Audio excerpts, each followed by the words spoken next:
I'm 40, but I feel like a child, watching everyone around me get older and die. So I'm homesick for the past instead of accepting the terrifying present. How can I stop mourning the past? Well, I grouped the last 3 questions together, including this one, because they all allowed me to talk reasonably about these programs. The self-authoring program has a past authoring component that helps people write out an autobiography. Now, you're suffering from what Freud described as reminiscences of the past.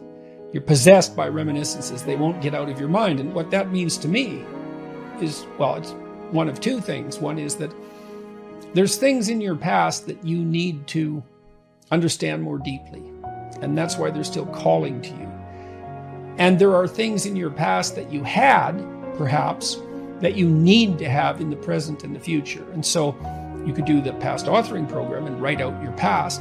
It asks you to detail the most emotionally significant events that occurred during different epochs or stages of your life. So you have to break your life into a number of stages. I think we recommended 6, but you can break it into as many as you want or as few. And then to detail out the significant positive and negative occurrences, that stand out in your memory from those times. And that'll kind of help put the past to rest, but it also might highlight for you what it is that you're nostalgic for. And then that can help you figure out what to aim for in the future. And so, it sounds like you're rather hopeless about the present and by implication the future. And maybe that's because you don't have a richly enough developed conception of what it could be. So you could go back to your past and find out what it is that you wanted and had, and then you need to make a plan for how you might obtain that in the future. Now, it's a bit more complicated than that because you talked about death, and so you may be longing in some sense for a return to in a state of blissful ignorance where you weren't concerned about mortality. And, the only real medication for that, I think that's real, is to live as worthwhile a life as you can, as full a life, so you don't have regrets. I'm not sure that so much that people are afraid of death. They're maybe afraid of not living enough. And maybe if you lived enough, you could let it go when it was time. I think there's some truth in that. And so if you're overly afraid of death, it may be because you have a lot of unlived life in you. And you could go back to the past and you can find out what you needed and perhaps had then, and then you can strive to attain that in the present and the future. And those exercises could, at least in principle, help you with that. So what are you missing, right? What are you missing that the past had for you? And maybe you write that down. Like, well, I had this, and it was really important to me. And I had a loving relationship with someone, and I don't have that now. I had the security of a comfortable home life, and I don't have that now. Well, those are things that maybe you could list all the people that you stole from who you could do that with, and then rank order them in order of difficulty, and then think about how you would approach the least difficult of all those people and what you'd say. And maybe you have to write that out. Now, I'm not saying you have to do it, but you could do that to begin with, and then you could decide whether or not you could do it. And if you could do it with the easiest person, and then you could see how that goes. Maybe that actually helps. And then if you can't do that, maybe there's some other means of clearing your conscience. So when you write all this down, write down how much you took. And then maybe your goal could be you donate twice that amount to a charity. So you have to research charity and find one that you think is really valuable, where it would do some good. And so, you don't have to pay it all back at once, but maybe you could pay once a month or whatever. I don't know what your budget is. Maybe twice a month, maybe once every 3 months, whatever you could afford. And so then you've atoned for your sin, let's say, and you've transformed something bad that the people who experienced have probably already forgotten about. I mean, unless you were stealing huge amounts of money and destroyed their lives, they've probably moved on. And so you could transform your nefarious actions into something that was good. Now, maybe donation to charity, wouldn't do it for you. You could try it once and see if that helps, pay off one of your existential debts and see if that helps. It's a negotiation with yourself. And so then I guess I would also ask, are you more broadly depressed and anxious? You know what I mean? So are you fixating on this in a manner that's truly counterproductive, that's reflective of a deeper issue with depression or anxiety? And you'd know that, for example, if, while you said you can't sleep or do anything, you really hate yourself, that's signs of generalization beyond the confines of these misdeeds. And so if that's the case, then perhaps even if you did atone for what you had done, other preoccupations with previous instances of unacceptable behavior would start to plague you to the same degree. That's a more complex problem, and if that's the case, then, your best bet then is to find a competent mental health professional and have your circumstance evaluated. And, if you're really torturing yourself to death about this, despite the fact that you've apparently ceased your drug abuse, well, maybe there's something else fueling it, and you may need to investigate that. So that's about all I can think of along those lines. Let's say you're miserable and unhappy. Okay, here's a cure. Find what's valuable and let it go. So we could say, well, maybe it's a relationship that you have. Maybe it's a relationship with your parents, right? And the relationship is pathological, but you're locked into it. You value it. And no wonder, because it's a relationship with your parents. And you're suffering terribly because of it. Well, what do? Maybe you let it go. It's a sacrifice. And the idea is that, that'll clear the future for you. Well, very frequently when people are suffering terribly, not always, because sometimes you just suffer stupidly, blindly, and without recourse. You get cancer and then you die. So we have no idea how to deal with that. But sometimes the reason that you're suffering is because you just won't let go of the thing that's biting you. And you think, well, I can't let go of, and I've had clients like this. I can't stop communicating with my mother, who phones me 3 times a day, every day of my life, and never says anything that isn't unbelievably critical and demeaning. I can't let that go. It's like, well, that's not such a good idea. The funny thing too, often when people let something like that go, it goes away, sorts itself out, and then comes back. So they don't even end up losing it. But unless they're willing to let it go, to sacrifice it, they make no headway whatsoever. And so one of the rules is, if people are impeding your development, you sacrifice your relationship with them, right? It's a very, very rough rule. So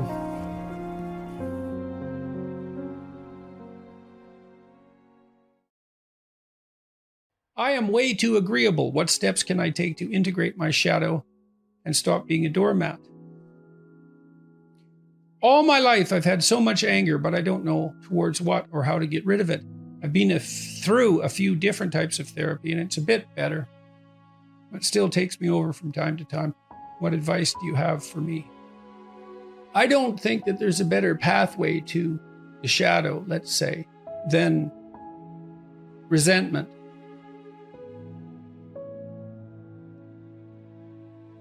If you're feeling resentful about something, there's a shadow that reveals itself in 2 ways. One is, it's a pointer to your immaturity. You need to be more disciplined. You have set goals, hypothetically, and if you haven't, then you're under the sway of someone else, or you're undisciplined and unintegrated and incoherent, which is all shadow life in some sense. You're pursuing short-term impulsive goals because you haven't thought it through. You're pursuing goals that other people have established for you. You're not pursuing any goals at all because you're too nihilistic to believe that life has any purpose. All that's shadowy, let's say. But maybe you have set goals and now you're resentful about all the work that you have to do in order to acquire those goals, and maybe that manifests itself as a broad-scale critique of social structure. that's immaturity. And so you can delve into that and you can find out where you're still a spoiled child and hopefully take action to rectify that. Or you may find that you're being compelled to do something that violates your integrity, and you need to stand up for yourself and say something that you don't want to say. And then you may have to learn how to incorporate your anger into your actions so that you learn how to say no when you need to say no. And so that actually means that you're furthering your ethical pursuit as a consequence of integrating your shadow rather than deviating from it.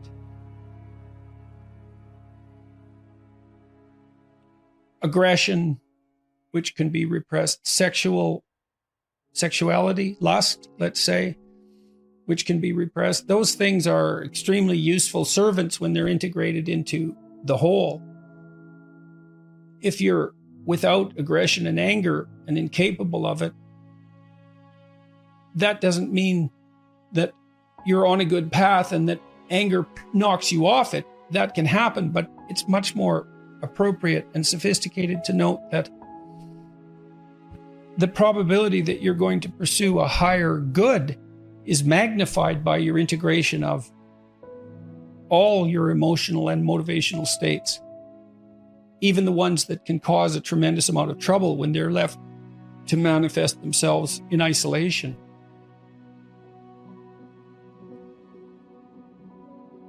You're way too agreeable.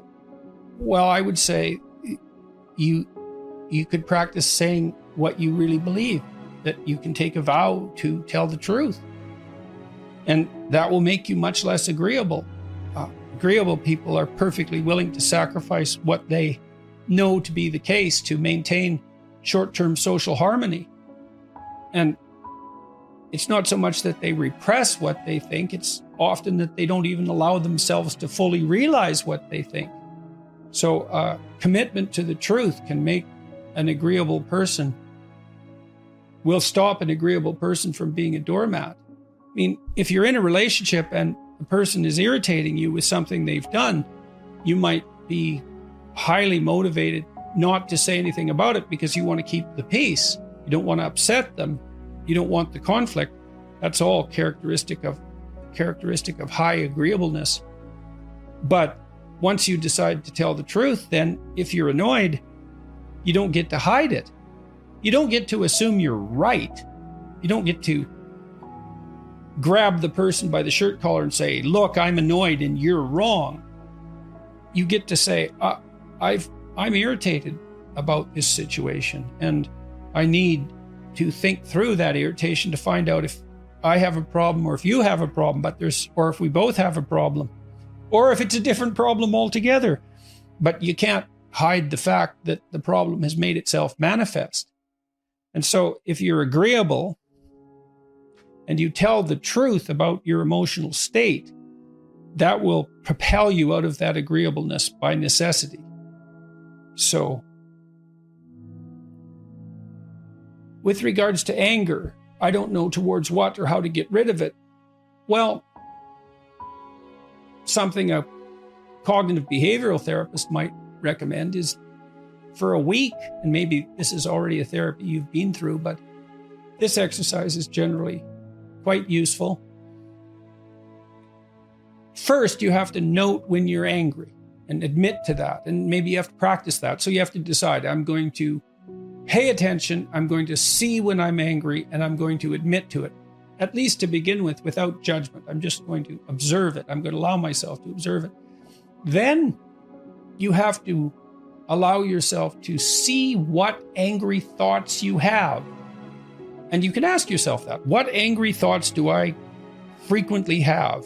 They'll likely come to mind, maybe many of them. You can jot all those down. Those are ones you're familiar with. And then you can notice when you're angry and you can ask yourself, well, what am I thinking right at this moment? What angry thoughts am I thinking? And some of them might be quite shocking. You might also manifest themselves in destructive fantasies. You know, maybe you have a fantasy of grabbing somebody by a shirt collar and pushing them up against a wall, or dumping hot coffee on your boss, or some impulse towards aggression that might manifest itself as a flashing fantasy. And perhaps one that you're shocked by and don't want to admit. You don't want to admit to the existence of it, but you need to see what's happening first in your own imagination if you're going to cope with it. It's also possible that a fair bit of the anger that you have is actually useful if you could just find out what it is and what it's directed toward. So the first tack is to explore the anger. What gives rise to it? What situations give rise to it? What people give rise to it? What are you doing when it happens? And what is the phenomenology of the anger? How does it make itself manifest in image, fantasy, and thought? And then now you have an anger inventory.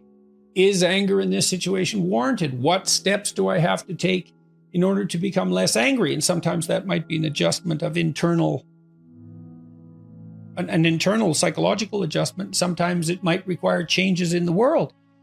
Maybe you're in a relationship that's oppressive, and you have been for a long time, and the way to fix that isn't to adjust your attitude, although it could be, but it might be that it's time to get out of the relationship. And so, differentiation. When are you angry? What elicits it? Why are you angry? Who are you angry at? What are the nature of the angry thoughts? What are the nature of the angry fantasies? All of that. You have to get that out where you can see it. Then you have to walk through it. And you can do that by yourself. You can do that while writing. You can produce counter thoughts. So if you're angry about something, you could outline the reasons why anger is not productive, or you could outline the reasons why it's productive and the reasons it's not productive for a full exploration of the issue. Then I would ask you too, if you're angry all the time, are you depressed?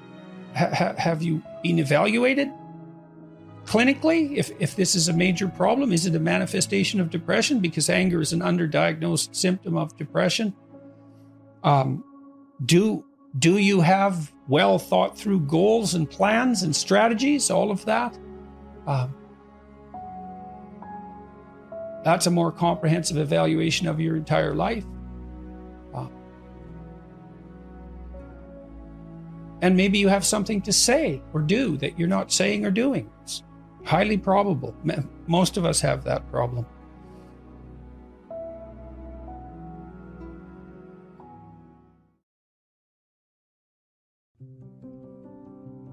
One of the things the existentialists would say is, what's the relationship between mental health and responsibility? And that's a good question, because it also has to do with something like the definition of mental health and responsibility. It's like, if you want your life to be well constituted, let's say, whatever that means, and it doesn't mean being happy. The reason it can't mean being happy is there's going to be times in your life where you're going to be called on to act when you're not happy. So for example, when one of your parents dies, you're going to make a choice. You're not going to be happy. That will not be, well, hopefully you won't be. Otherwise you're tangled in some sort of Freudian nightmare, but let's assume that that's not the case. You're not going to be happy about it. You're going to be hurt, and maybe even partly broken. So what the hell are you supposed to do then? Well, the answer is, you should be more use than trouble under such circumstances. That's a good thing to strive for, because your mother's going to be, if it's your father, your mother's going to be equally distraught, and so are your siblings, and everyone else you care for. Maybe by that time you should be tough enough so that in that situation, you're good for something. Someone has to make the damn funeral arrangements. Someone has to settle out the will. Someone has to make sure the family doesn't degenerate into horrific squabbling, which is something that often happens after the death of a parent. And you're not going to be motivated to do that by happiness. And what if you have a sick child when you're a parent? Maybe it's a chronic illness. You are not going to be happy about that. It'll be a weight that you carry with you all the time. And it's one of those things that seems particularly unjust. It's like, okay, well, you're no longer happy. Well, if being happy is the purpose of life, well, then that's pretty much it for you, isn't it? And these catastrophes that I'm speaking of, you can be certain that you're going to be exposed to many of those during your life. You know, it'll be a rare period. I think it's a rare period in anyone's life where one or more of such things isn't going on chronically. If it's not you with some terrible health problem or some other terrible problem, then it's a parent or a sibling or a child, or because, you know, you're connected to other people and they're vulnerable too. So that's the lot of human beings. And so if it's happiness, and this is what Solzhenitsyn said about happiness too, he said, happiness is a philosophy whose brought to ruin by the first blow of a guard's truncheon. It's like, yeah, that's about as bluntly as you can put it. Dostoevsky's critique basically said, you can't solve the problem of suffering by formalizing a utopia and joining it like a mass animal. You can't do that because you're not that kind of creature. Even if it was possible, you wouldn't accept it. You'd cause trouble because you're interested in trouble. You're probably more interested in trouble than you are in being happy. Kierkegaard says something similar, but in a more what would you say? In a manner that's more constructive in some sense with regards to what you should do with all that insane energy that you're not going to be able to encapsulate inside a utopia. And it has to do with individual responsibility.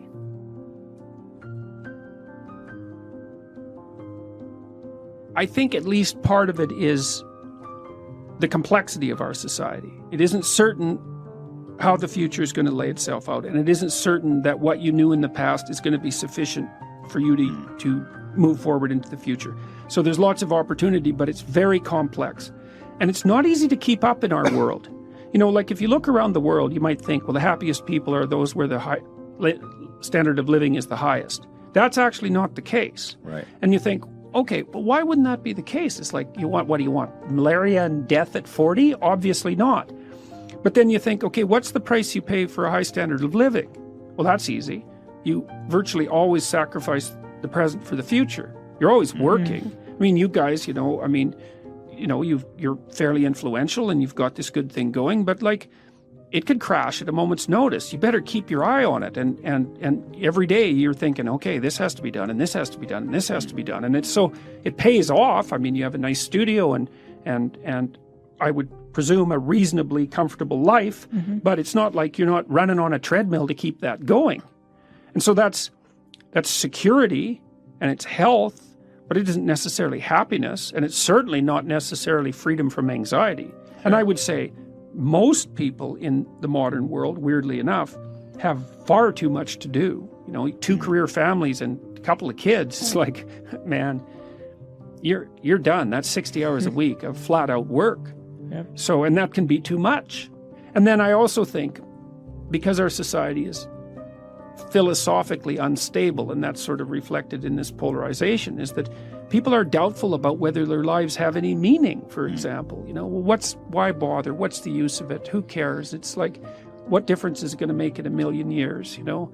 And life is hard, and if you just have a nihilistic viewpoint, then it's easy to be swamped by doubts and existential angst and all of that. And like, I think that's a mistake, because I think that your life can be very meaningful. It's proportionate to the responsibility that you take on. And you can learn that by watching when you're engaged in the world, you know, and what works to sort of protect you from feelings of isolation and doom. You know, and a lot of the lectures I have on YouTube are about exactly that. Positive emotion is associated with movement forward. Like, if you're where you want to be and things are going well, then your behavior should be activated so that you go and get things. Now, one of the negative consequences of that is that if you're really in a good mood, really happy, you're going to be impulsive and make mistakes. You know, because you hear these dough-headed, that's a very minor word, people who are always pushing happiness as the key measure for successful existence. It's so ill-informed that it's embarrassing that even happens. Positive emotion makes people impulsive. Maniacs, for example, which is really, that's mania, right? Bipolar disorder. If you're manic, you're one happy person. way too happy. Everything is great. Nothing but wonderful things that are beyond your imagination are going to happen to you, and they're going to happen fast. And so you're down to the mall to buy everything you can possibly get your hands on because you have 100 uses for everything. And then a week later, you know, you crash into your depressive episode and you realize that you're $150,000 in debt and you've alienated everyone that you know. It's like, that's untrammeled positive emotion. So how about no? A pure index of positive emotion is no way of determining whether or not a system is working properly, even your own system. You need a balance between positive and negative emotions. Plus, positive emotions are absolutely exhausting, because if you're in a manic episode, it's like, it's time to get everything good right now. Fine, but you won't sleep for a week, and then you die because you just burned yourself to a crisp. And so to be overwhelmingly enthusiastic about everything sounds like a real blast, and I've seen full-blown manics and they're having plenty of fun, but it is not a pleasant thing to behold. They're just all over the place, and you know, yeah, it's really not.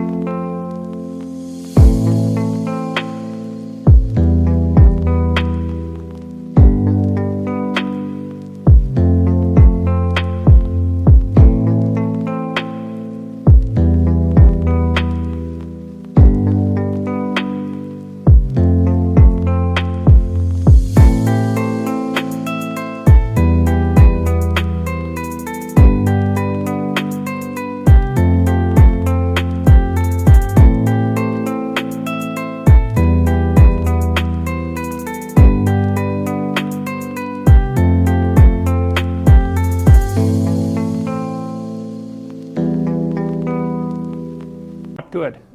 It's really not good. You need a balance between these two systems, because the whole world isn't explored territory bursting with nothing but promise. That's not the world. The world is that in a bounded space, a little bit, with an absolute horror show going out around the periphery. And both systems need to be active in order to keep you balanced. People do, unfortunately, sustain damage sometimes to the left prefrontal cortex, responsible for positive emotion, or the right prefrontal cortex, responsible for negative emotion. And if you sustain right hemisphere prefrontal damage, it makes you inappropriately happy and impulsive, and your life just goes, you just spiral downhill, because you make nothing but impulsive decisions. And you know what the real world consequence of that is, you know? Get drunk and be impulsive for one night, you can learn what the bloody consequences of that are. So usually, often, people pursue local pleasure because that's the best they can imagine, it's the best they've been taught, they don't see another alternative. So it could be ignorance, it can be they don't want to adopt the responsibility, because part of the problem with working at every level of the hierarchy simultaneously is that it's like dancing to a very complex waltz, let's say. You have to be paying attention to a very large number of things simultaneously and doing things right. It requires responsibility. And so, you know, it's a pain. It's a weight. Part of the reason people drink alcohol is to get rid of their responsibility. I mean, that's, you know, you hear people drink because they have problems. It's like, yeah, no. Some people drink because they're anxious, and alcoholics drink because they're in withdrawal. But young people drink because they're sick and tired of being responsible, because it's annoying. It's like, so I'll drink enough, I won't care about the medium to long-term consequences, because alcohol, that's exactly what alcohol does. It doesn't make you ignorant of the medium to long-term consequences, but it makes you not care about them. And partly it's because it dampens anxiety. So it dampens anxiety, leaves your positive emotion circuits intact, so then you can go out there and do stupid fun things, and that's a party, really. Let's go do stupid fun things. That's a party. But the medium to long-term consequences it's risky. It doesn't mean you shouldn't do it, but it's risky. So, yeah, they don't know better. That's the answer, I would say.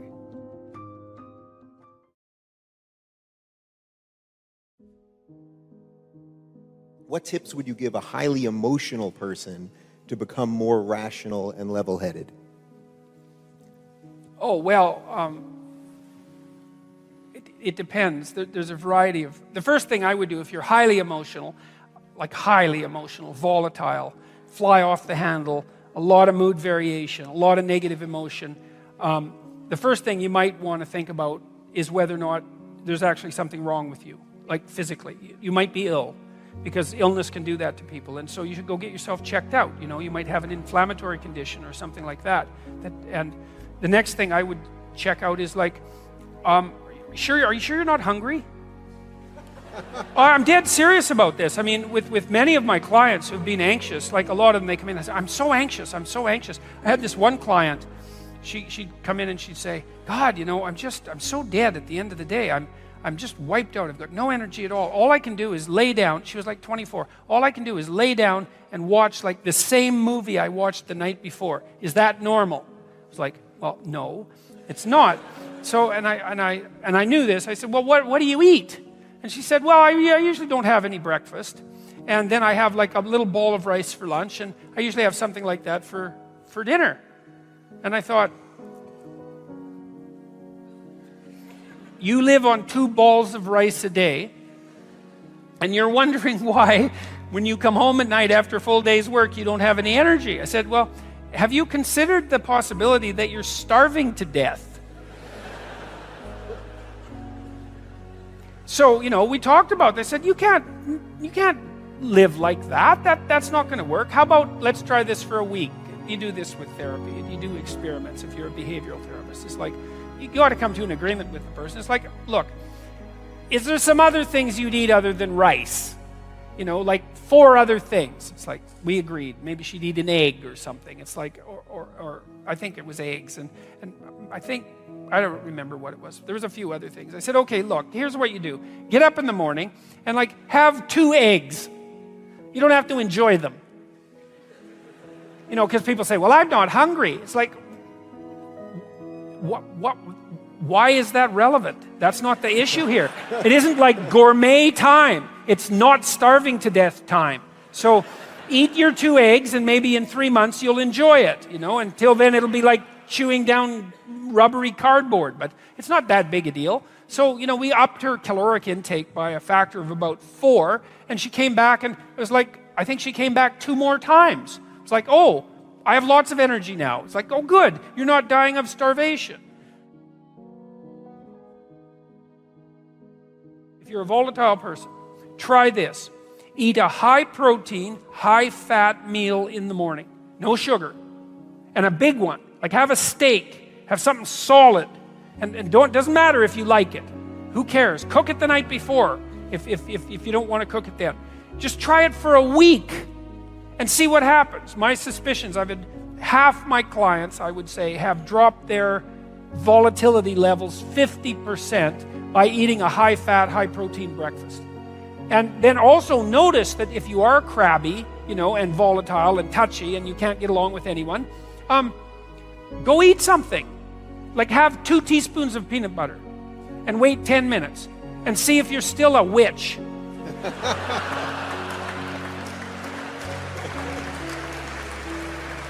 So for some people, and if you are a volatile person, like your blood sugar levels tend to move up and down more because you stress yourself out more. For some people, that really matters. And so, look, try it for a week. It's nothing, right? And you might think, oh, God, what you'll find, if it works, is, A, you don't get nearly as upset about the things that used to upset you.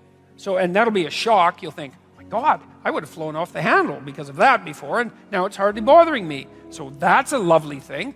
And then the second thing is, if something bothers you, you'll recover way faster. And so that's a good start. And so try that. That's no harm. It's not going to hurt you. Try getting up at the same time every day. That's really important. If your sleep-wake cycle is not regular, and you're a volatile person, say biochemically, genetically, having a sleep-wake cycle that's dysregulated is going to be very hard on you. So it doesn't matter quite as much when you go to bed, although it would be good to regularize that too, but at least pick a time. You can pick whatever time you want. Like I would recommend like 8 o'clock or 7:30 because that's what normal people do. And unless you have a really good reason not to be a normal person, you should start by trying to be a normal person if you're being an abnormal person. So try to get up at the same time and try that. You can combine that with eating. and see, like my suspicions are 50% improvement virtually immediately with that. And then if that doesn't work, well, then there are more.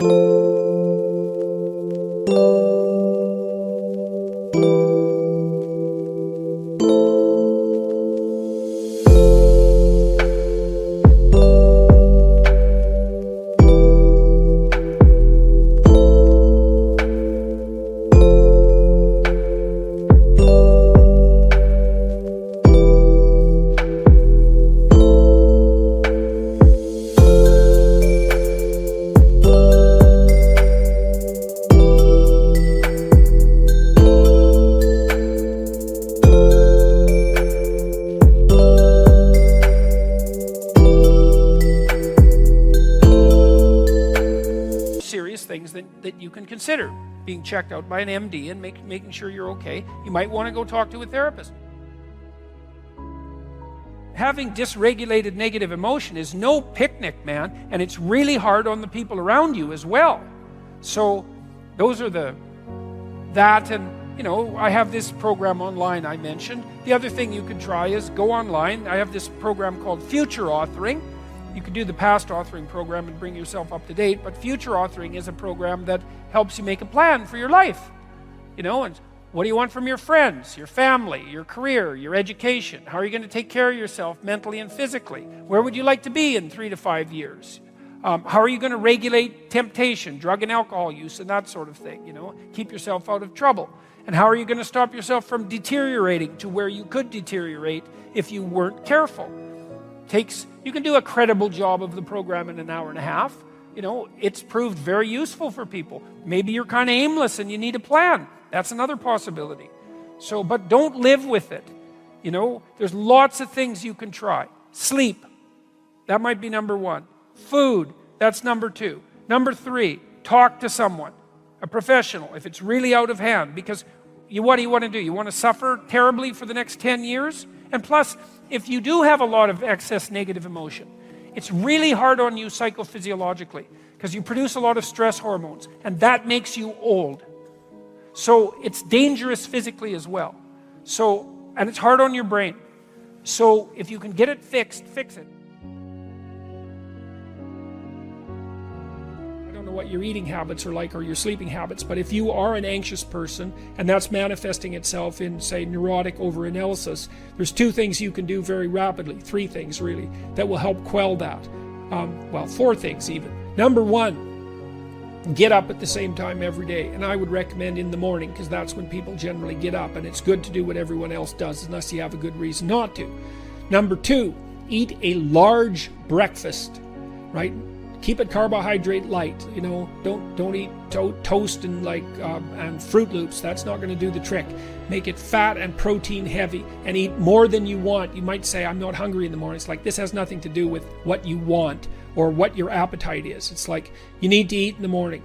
If you're an anxious person and you don't eat in the morning and then you stress yourself out, your body hyperproduces insulin. It takes all the blood sugar out of your blood, and that dysregulates your metabolism for the entire day. You can't reset it till you go to sleep at night. And I've had lots of anxious clients who would say fall into the overanalytic category, who were like virtually cured by eating a large breakfast every morning. I would highly recommend that. You could try some physical exercise. Weightlifting is really good for curing anxiety. Another thing you can do, as I alluded to earlier today, is to make a schedule and start attending to your daily micro routines.